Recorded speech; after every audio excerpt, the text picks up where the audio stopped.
बिस्मिल्लाहिर्रहमानिर्रहीम। मैं हूं डॉक्टर जिल्ले हुमा।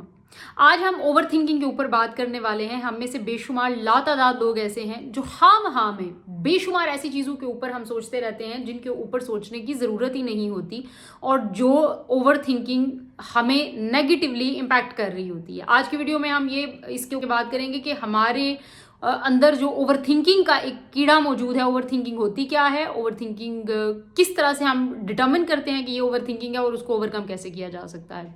सबसे पहले हम ये सोच लें कि ओवर थिंकिंग क्या होती है। अक्सर आप शीशे में खड़े होते होंगे और आप ये सोचते होंगे कि ये हेयर स्टाइल मुझे अच्छा नहीं लग रहा, ये लिपस्टिक का शेड मुझे अच्छा नहीं लग रहा, ये जो आईब्रोज की शेप इस दफ़ा पार्लर वाली ने बनाई है ये भी बिल्कुल अच्छी नहीं है। या आप ये सोचते हैं कि वो फलां जो रिश्तेदार था उसके घर जो बच्चा पैदा हुआ था तो मुझे उनके सेरेमनी में जाना चाहिए था, या किसी दूर के रिश्तेदार की ऐसी शादी जिसके ऊपर आप नहीं गए और वो शादी गुजर चुकी है और आप ये सोचते हैं कि शायद मैं जाता तो सिचुएशन डिफरेंट होती या मेरे उसके साथ ताल्लुकात डिफरेंट होते। तो आप ओवर थिंकिंग ही कर रहे हैं। ओवर थिंकिंग और थिंकिंग दो अलग अलग पैटर्न्स हैं। यानी ओवर थिंकिंग हम उसको कहते हैं जिसमें हम नेगेटिव चीज़ों के ऊपर ज़्यादा फोकस कर रहे होते हैं, और थिंकिंग समटाइम्स हम प्रोडक्टिविटी की बात करते हैं, क्योंकि जब हम कुछ पॉजिटिव चीज़ भी देख रहे होते हैं, कर रहे होते हैं, तो वो भी हमारी थिंकिंग के अंदर ही आती है। लेकिन उसमें चूंकि हम प्रोडक्टिविटी के ऊपर फोकस कर रहे होते हैं तो इसलिए हम उसको पॉजिटिव थिंकिंग भी कहते हैं। नाज़रीन, जो इंसान हैं ये अशरफुल महलूकात हैं।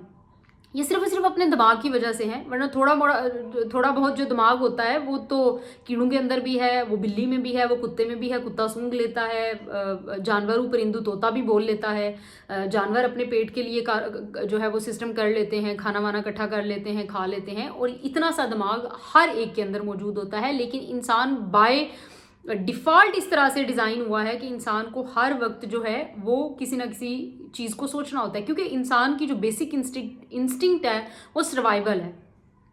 ये जो होमोसेपियंस है, ये जो इनको दिमाग दिया गया है ये सर्वाइवल, और दिमाग दिया गया जब इसने लिविंग स्टार्ट की तो इसको ये हर वक्त सर्वाइवल मोड में रहता है कि मैंने सोचना है ऑल द टाइम कि मुझे सर्वाइव कैसे करना है। पहले हम ये जो इतने सारे हथियार ईजाद हुए, इतने सारे हमने ग्रुप्स में लोगों ने रहना शुरू कर दिया, जंगलों के अंदर, जत्थों के अंदर ग्रोह बन के रहना शुरू कर दिया। ये सब इसलिए था क्योंकि इंसानों को लगता था कि हम इकट्ठे मिलकर एक साथ बैठकर अपना दिफा कर सकते हैं। तो इंसान को हर वक्त जो है ना वो आदत पड़ गई हुई है कुछ ना कुछ सोचने की, कुछ ना कुछ जो है वो अपने आप को, क्योंकि हम हर वक्त हमारा जो बाय डिफ़ॉल्ट सिस्टम है वो सर्वाइवल मोड में रहता है।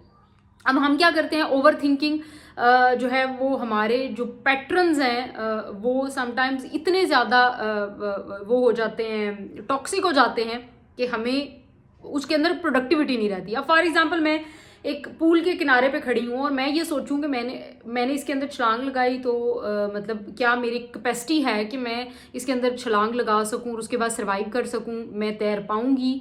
अगर मैं नहीं तैर पाई तो जाहिर सी बात है उसके नेगेटिव आउटकम्स होंगे। तो ये चीज़ एक पॉजिटिव इम्पैक्ट रखती है। लेकिन अगर मैं सड़क उस पूल के किनारे के ऊपर खड़े होकर ये सोचना शुरू कर दूं कि अगर मैंने छलांग लगाई तो लोग क्या देखेंगे, अगर मैं ना तैर सकी तो लोग मेरा मजाक उड़ाएंगे, या पानी पता नहीं ठंडा होगा या गर्म होगा, तो ये सारी चीज़ें क्या है, ये ओवर थिंकिंग है आपकी।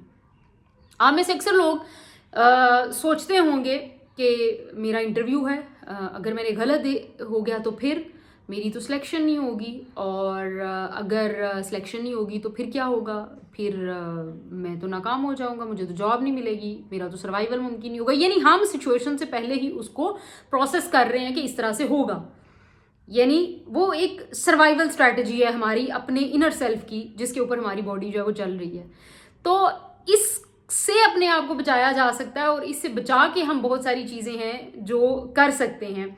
उसमें सबसे पहले तो देखिए, अगर आपने ओवर थिंकिंग को ओवरकम करना है और अपनी पर्सनालिटी को ओवर थिंकिंग के शैडो से निकालना है तो सबसे पहले आपको रीफ्रेम करना पड़ेगा। अच्छा, आप हार गए तो क्या होगा, आप इंटरव्यू में फेल हो गए तो क्या होगा, तो लेकिन अगर आप जीत गए तो फिर क्या होगा।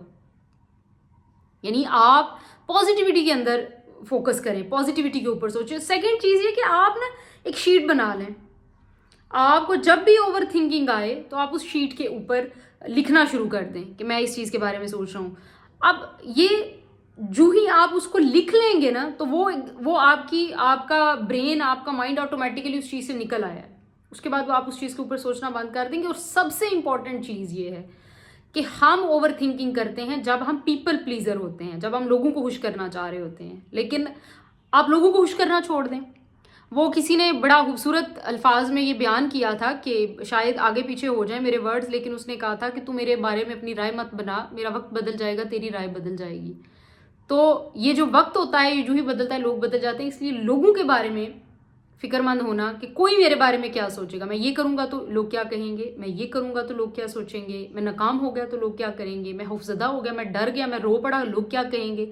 ये जब हम पीपल प्लीजिंग वाले फेज से, स्टेज से निकल आते हैं, तो हमारी ओवर थिंकिंग ऑटोमेटिकली ओवरशैडो हो जाती है। अब अगर आप भी अपनी लाइफ को बदलना चाहते हैं और अपनी लाइफ को बेहतर करना चाहते हैं, तो कोशिश करें कि अपनी ज़िंदगी से इस ओवर थिंकिंग को माइनस कर दें। जब तक आप ओवर थिंक चीज़ों को करते रहेंगे, ये ह्यूमन इम्पल्स के ऊपर जो है ना वो नेगेटिव इम्पैक्ट रखती है, और इसका कोई ऐसे पॉजिटिव फ़ायदा होता नहीं है। बजाय इसके कि आप अपनी लाइफ को हर्डल में डालें और मुश्किल में डालें, उससे बेहतर ये है कि आप अपनी इस हैबिट को चेंज करें और इसको पॉजिटिविटी में बदलें, और इसको अपने जो फ्रेम्स हैं लाइफ के, उनको तब्दील करें और लोगों को खुश करने की बजाय अपने आप को खुश करें। हमारे इर्द गिर्द जो लोग हैं उनको सिर्फ 10% होना चाहिए, 90% हमें अपनी अंदर की वैलिडेशन, अपने अंदर से हैप्पीनेस और हम अपने अंदर की चीज़ों को जो है वो हमें मुतमिन करना है। हमारा मुकाबला अपने साथ होना चाहिए। वो शाहरुख खान से किसी ने पूछा था आपका मुकाबला किसके साथ है, उसने कहा मेरा मुकाबला मेरे साथ है। सो हमारी जो कंपटीशन है वो अपने आप के साथ होना चाहिए। Only then we can succeed in life. So focus on yourself and try to create something positive in your life. This is the only way you can succeed, and अपना ख्याल रखिएगा।